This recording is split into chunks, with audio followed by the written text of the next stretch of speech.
Yo, guess what's this? W Magnum O2. Guess who's back, nigga? That's what up. WAIUDE. What's up? You already know what it is. Yo, man, BHENO. Hi, people. How you doing today? Hope that you feel good, in high spirits as usual. Anyway, I wish you all the best, right? How are you today?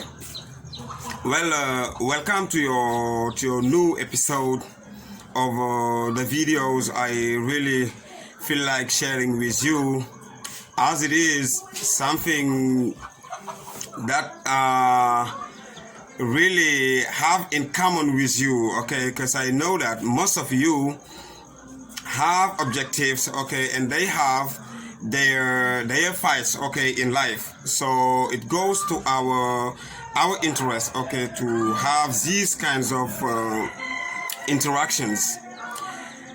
Now, I must remind you that we are still in the context of our activism movement, which is the 313 movement, okay, the 313 activism movement, or if you want, WA 313, okay, it's all about, it's not a big deal, it's all the same, man. Yeah, now, last time I talked about the origin, but also the vision of our activism movement, WA 313, I mean. And I promised to you to come back on the different historical figures who are in our vision. I told you last time that when you are undertaking a fight, you need to have a vision. You need a vision, okay? And naturally, that's what we have in our activism movement, right? Now, in that vision, we have different references, and I really gave you some of them last time. I gave you the example of Saint Touba. I gave you the example of Aline Sitoé Diatta. I give you the example of Thierno Baal. Now, as I promised, today we are going to talk about two of our historical figures, or two of our references, and they are Thierno Baal and Saint Touba, okay? We are going to talk about them, but let me tell you that it's not a religious issue. It's not about religion, okay? It's not about religion. It is still about activism. What we are going to do is, you already know about Saint Touba, you already know about Thierno Baal. Now, what we are going to do is to try to see what we can draw from the fight undertaken by Saint Touba, but Thierno Baal as well. That's what we're going to do. Now, first, we are going to see Thierno Baal. But who is Thierno Baal? Why is he famous? Why is Thierno Baal famous? We consider Thierno Baal as the instigator of the Torodo revolution. You have heard about it, the Torodo revolution, and it happened in the 18th century, right? So he was just an activist, okay? Thierno Baal was an activist, okay? But he also has knowledge about the Quran, okay? He has knowledge about the Quran. Now, we consider that Thierno Baal had the same fight as what we have today in our activism movement. We know that Thierno Baal fought against injustice. How did he fight against injustice? You know, at that time in the Futa area, we had some people, or let me say a tribe, okay? It's a tribe called the Denianke. Okay, Denianke people, they were living in the Futa area. And what we know about that tribe is that they were really, using injustice in their daily activities. Okay, when it comes to do politics or whatever, what they know is corruption, injustice. Okay, so they were doing tribalism. And you know, tribalism is all about being part of the tribe. If you are not part of the tribe, you are not going to, to have any advantage or any good thing from that tribe. It's all about tribalism, and that is what they were doing. And you know that tribalism is all about corruption. Okay, it's all about injustice. And Thierno Suleiman Baal fought that, against the Denianke. And as you can imagine, okay, he won them. Okay, he won his fight against the Denianke. But let me tell you, what was really determinant in that situation was that right after he has won the Denianke, he was proposed to be the leader. Yeah, he was proposed to be the leader of his people at that time. As they have already won the Denianke, now they propose to him to become the supreme leader. But you know what? He refused that honor. He didn't want to be the supreme leader, and he advised his people to go and see another one to make him or her their leader. And that's what they did. What he did is he gave them some pieces of advice, giving them some characteristics, okay, of good leader, okay, of a good leader or good leaders, okay, the characteristics they should have. And among the characteristics, okay, we have that sense of justice. Okay, they must take someone who has really a sense of justice, but also a man of science.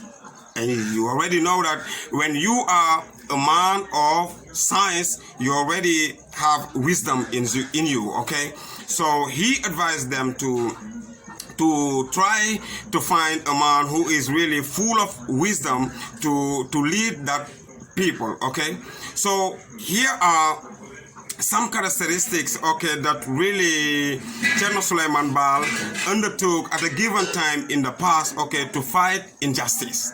And as injustice is part of our fight, okay, to fight injustice is part of our vision, okay, our programs, okay. We see Thierno Suleiman Baal as a reference, okay. We have taken him as a reference. Now, if you follow closely, what I'm saying is a little bit imaginary, okay? It is imaginary. We talk about the Futa area or the Tukulur people, okay? But in that, you can see Senegal.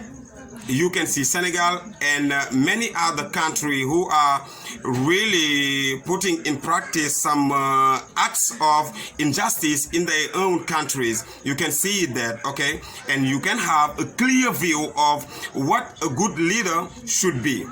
So here is what Thierno Suleiman Baal taught his people, and it is really interesting, right? And now the second figure or historical figure is Serigne Touba. And let me tell you, Serigne Touba is one of the most successful spiritual guides in the world. I'm telling you, I told you from the beginning that this is not a religious issue. It's not a religious issue. I'm not a Murid, okay? I'm not a Murid. I'm just a Muslim, right? So it's not a religious issue, but I'm just talking about facts, okay? These are facts. Serigne Touba is one of the most successful spiritual guides in the world. Why do I say that?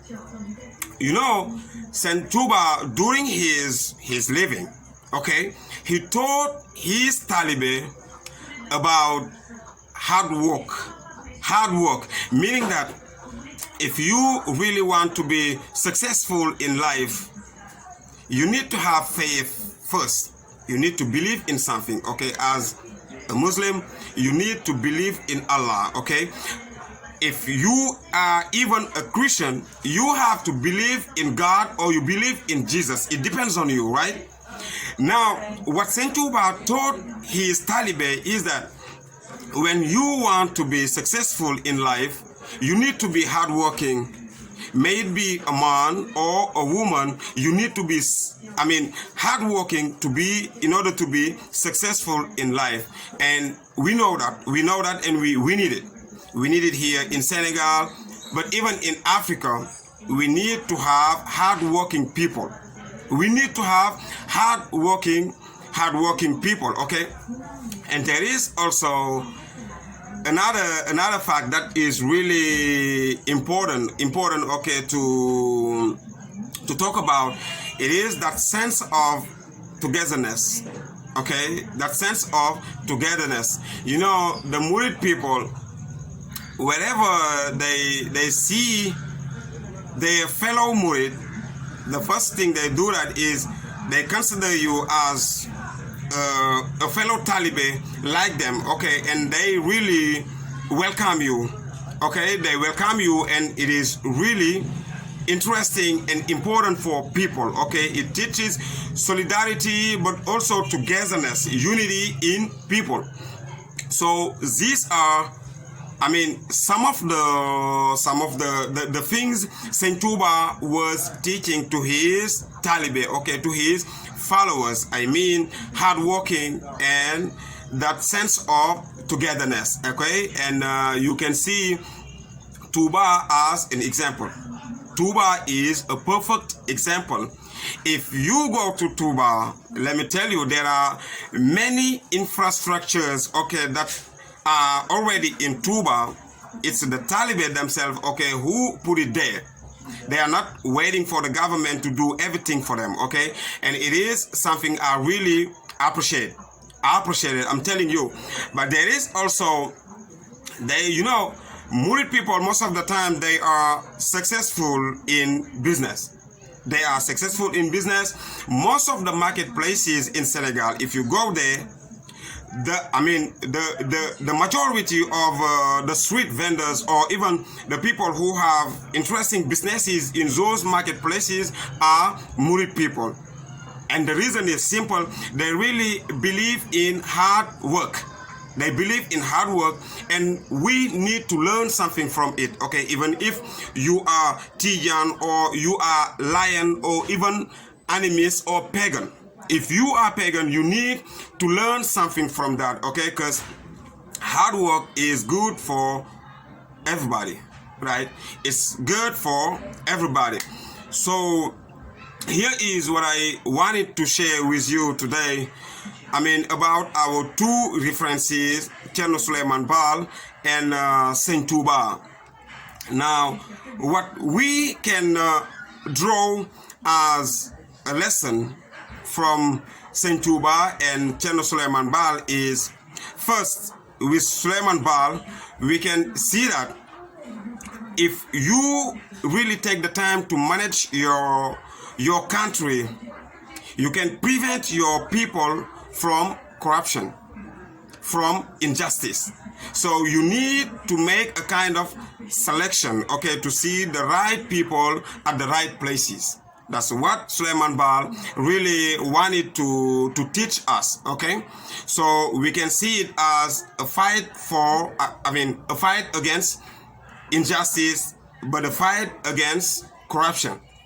Now, as for Saint Touba, we can see that hard work is all about, a way to fight underdevelopment, okay? If you are a hardworking man or a hardworking woman, yeah, really, you can be successful in your life, okay? And we really want that in Senegal here, but also all over the world. We need to be hard working, okay, in order to prevent ourselves, okay, from underdevelopment, okay, it's not good. So let's try to combine the two figures, okay, the two historical figures, in order to be successful, but also in order to deal with justice, okay, with our people in our different countries. Here is what I wanted to share with you. That's it for today. Thank you for your attention and see you next. Thank you.